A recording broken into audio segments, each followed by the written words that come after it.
Quel fait du bien cette victoire-là, un succès hyper précieux face à l'AEK Athènes au Vélodrome qui nous permet d'être provisoirement premier du groupe en attendant le résultat du match entre l'Ajax et Brighton ce soir.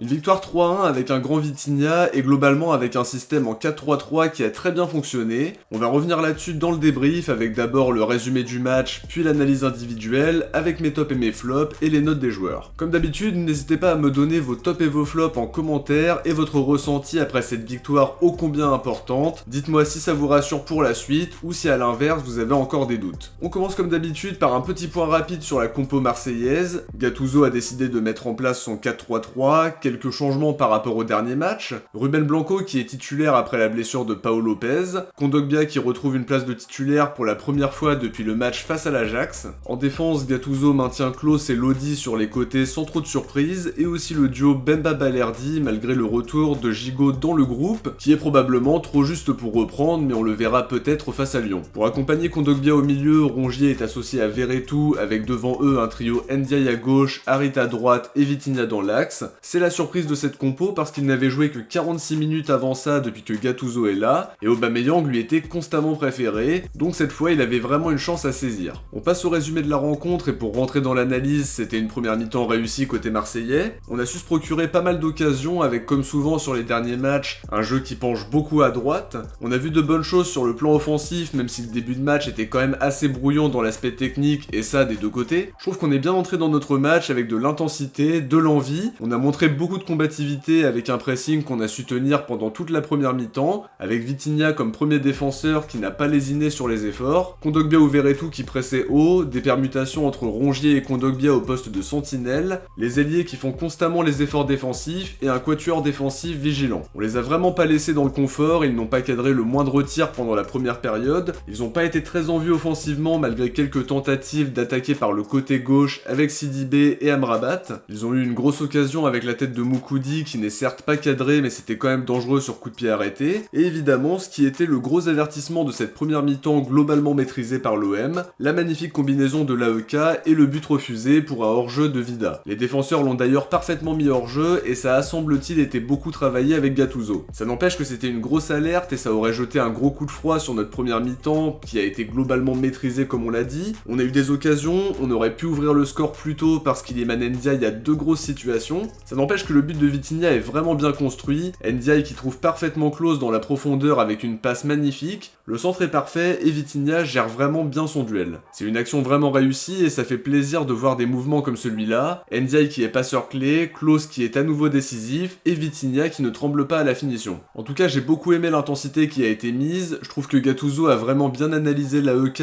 parce qu'on les a vraiment fait déjouer en première mi-temps, ils n'ont pas été très entreprenants offensivement et on a globalement dominé les débats. Après effectivement ils avaient mieux fini la première mi-temps, à l'image de Brighton qui avait entamé leur réveil juste avant la mi-temps avec deux grosses occasions. 1-0 on le sait, ça nous met pas à l'abri mais on mène logiquement à la pause, ça récompense le travail réalisé en termes de pressing, en termes de projection offensive, et clairement la première mi-temps a été bien maîtrisée par l'OM face à une équipe de l'AEK qui a montré qu'elle pouvait parfois se projeter mais qui n'a pas vraiment pu mettre son jeu en place. La possession était pour nous, on a aussi été intéressant dans l'utilisation du ballon et j'ai beaucoup aimé l'implication défensive de nos attaquants, notamment celle de Vitinha qui a été récompensée. Il a beaucoup pressé, il a beaucoup pesé sur la défense de l'AEK grâce à ses appels. On a vu une équipe olympienne rigoureuse, généreuse dans les efforts et qui a su ouvrir le score dans un match très fermé. Alors oui, on aurait pu être plus précis dans les zones de vérité, mais ça reste une très bonne première période. La deuxième mi-temps c'était à surveiller parce que c'est souvent compliqué côté marseillais et c'est vrai que ce petit avantage d'un but nous mettait pas à l'abri du tout. Le problème c'est que l'AEK égalise à la 51e minute, beaucoup de réussite mais ça part d'un ballon perdu sur lequel il faut vraiment mieux faire et ça se paye cash. On est moins bien revenu en début de deuxième mi-temps avec un peu moins de rythme et plus de passivité. Là où c'est vraiment positif c'est qu'on obtient un penalty avec une énorme erreur de relance de leur gardien, Vitinha qui est vigilant et qui récupère. Derrière il se fait faucher par leur gardien et à la surprise générale il prend d'abord jaune, une décision qui était vraiment scandaleuse même à vitesse réelle parce que c'est rouge sans aucune contestation possible. La faute est totalement volontaire mais avec l'assistance vidéo il va revenir sur ce qui aurait été une vraie injustice. Ça m'a rappelé un petit peu Sanchez face au Sporting qui avait fait sortir le gardien de son match, et c'est vraiment une action importante pour Vitinha. Quelques secondes après le but de l'AEK,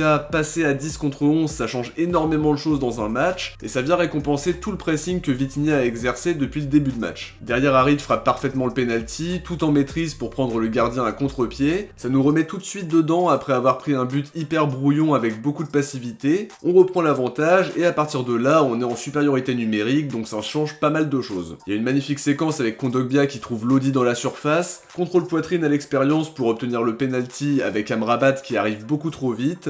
Verretou ne tremble pas à la finition, ça nous permet de souffler un petit peu parce qu'on a souvent connu des désillusions sur ce début de saison, et ça nous met en quelque sorte un peu à l'abri. À la 73e, Gattuso fait sortir Harit et Vitinha pour faire rentrer Aubameyang et Sarr. On était tout proche de mettre le 4ème avec un super mouvement entre Ndiaye qui fait un gros travail dans l'axe et qui sert Ismaïla Sarr à droite, mais le but est finalement refusé. Il y a une grosse occasion pour Nadir aussi avec le défenseur de l'AEK qui défend parfaitement, et derrière on a terminé tranquillement le match. C'est une victoire hyper importante, ça nous permet de relancer la dynamique, d'être provisoirement leader du groupe en Europa League, ça nous évite de voir l'AEK prendre le large avec 5 points d'avance sur nous, on va attendre le résultat du match entre l'Ajax et Brighton pour confirmer tout ça, ça nous donne quand même un boost de confiance, on a été bien meilleur dans la gestion du match et on sait que c'était un de nos gros problèmes ces dernières semaines. Il y a des joueurs comme Vitinha ou Kondogbia qui sont super bien entrés dans le 11, qui ont marqué des points, globalement tout le monde a fait le boulot et la victoire est totalement méritée, faut maintenant confirmer ça contre Lyon dimanche soir. On passe au top et au flop en commençant par les tops. Vitinha en fait bien sûr partie parce qu'il a fait un très bon match pour son retour dans le 11, il a multiplié les appels en pesant énormément sur la défense, il a beaucoup dézonné, on l'a souvent vu sur le côté droit en première mi-temps, il a beaucoup pressé et il est récompensé par un but où il ne tremble pas à la finition. C'est aussi lui qui provoque l'expulsion de leur gardien en récupérant avec beaucoup de malice même si la relance est vraiment catastrophique, et derrière il obtient le penalty. Kondogbia mérite aussi de faire partie des tops, il a apporté sa présence dans l'entrejeu, il a montré de très bonnes choses techniquement avec des passes vraiment précises qui ont vraiment apporté beaucoup à l'animation offensive. On l'a vu prendre sa chance à 2 reprises et on a vu que ça partait plutôt bien les 3 quarts du temps. Iliman Ndiaye fait aussi partie des tops selon moi et je pense que tout le monde sera pas forcément d'accord. Alors oui, il doit faire mieux face au but dans plusieurs situations, mais ce soir c'est aussi une passe clé magnifique pour Klose sur le but de Vitinha. Il a aussi su se procurer des occasions, il doit se montrer plus tranchant mais il a été vraiment très actif, très volontaire ce soir. Personnellement je trouve que c'est très encourageant comme prestation. Il était aussi tout proche d'être passeur décisif pour Sarr si le but n'avait pas été refusé. Autre élément important, il enchaîne son 2e match à 90 minutes après celui à Nice. Jonathan Klose de son côté mérite aussi d'en faire partie, rarement pris à défaut défensivement. Il a été très bon en termes de centre, passeur décisif pour Vitinha, un bon match de sa part. Dernier top avec l'entrée de Bilal Nadir qui a apporté beaucoup de personnalité dans le jeu.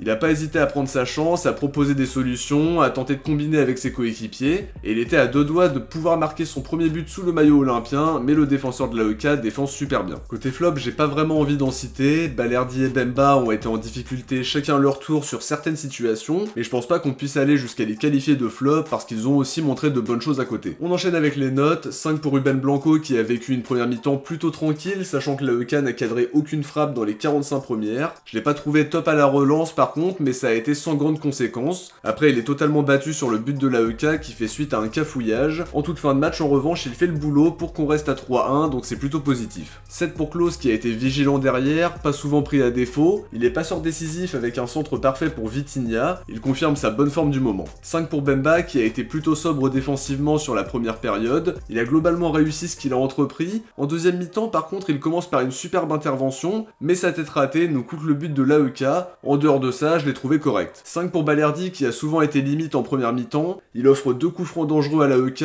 heureusement sans conséquence mais il était tout proche de donner un penalty sur la première action. Sur le but de l'AEK il est par contre aux abonnés absents, en dehors de ça il n'a pas fait un match catastrophique mais j'ai trouvé ça assez moyen quand même. À côté de ça je l'ai trouvé bon à la relance, il y a 2 situations où il est vraiment très précis pour ressortir le ballon et ça nous a permis d'aller vite vers l'avant. 6 pour Renan Lodi qui n'a pas forcément été au top défensivement en première mi-temps, à côté de ça il y a quand même eu des montées très intéressantes et notamment celle où il obtient le penalty avec beaucoup d'intelligence et à l'expérience. C'est une action décisive qui nous offre une fin de match plus tranquille. On a aussi vu 2 coups de pied arrêtés plutôt bien tirés mais bien défendus par les défenseurs de l'AEK. 7 pour Kondogbia qui a été très présent au milieu, précieux dans le pressing et par ses qualités techniques. C'est d'ailleurs lui qui fait la passe pour Lodi quand il obtient le penalty. Ça fait du bien de le revoir à ce niveau-là, personnellement j'ai beaucoup aimé sa prestation, ses passes font vraiment plaisir à voir, et je suis persuadé que son retour va nous faire beaucoup de bien si ça tient sur le plan physique. 6 pour Rongier qui a fait un match correct en amenant son abattage, en faisant toujours le boulot au milieu de terrain.